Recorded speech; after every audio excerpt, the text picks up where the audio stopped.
salaamaaleykum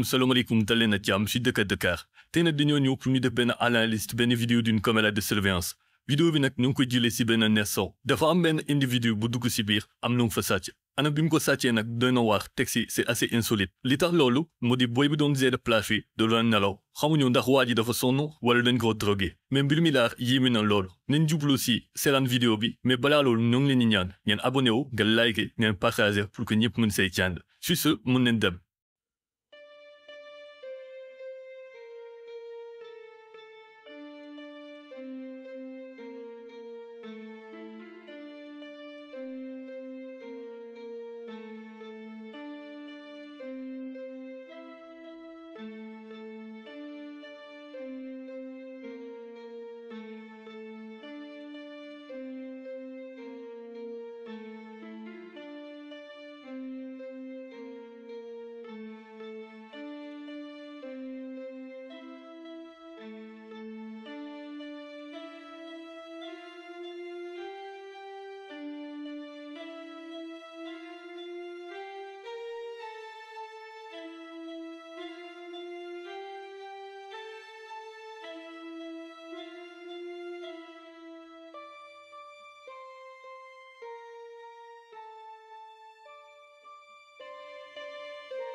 comme ni ngeen ko gisee Animals mbir mi nekk na lu insolite mais premier constat bi ñu def mooy ki gisee la place bi vraiment nekkul responsable parce que fu fekkoon ne responsable amaana su doon nelaw si biir sax day tëj buntu bi mais si biir vidéo bi comme ni ngeen ko gisee sàcc bi si la profito daal di dugg jël xaalis bi nekk si biir lu ñu mën a intrigué mooy à un moment donné booy bi yeewu na xool na waa ji mu pare daal di continuer ay nelawam si loolu nag mën nañ posé wu question est-ce que sàcc bi teg ko gàllaaj wala juste rek dafa nekk benn sàggante kii gérer place bi jàngat bi ñu mën a def si vidéo bi mu di lenn la peu importe li ngeen di def si biir place yi fexe leen a tëj comptoir bi noo xamante ni nit su duggee sax ba si mën a am accès vidéo bi nag mu ngi nii j'espère que jàng ngeen si vidéo bi sur ce ñu ngi wante ba beneen si Dakar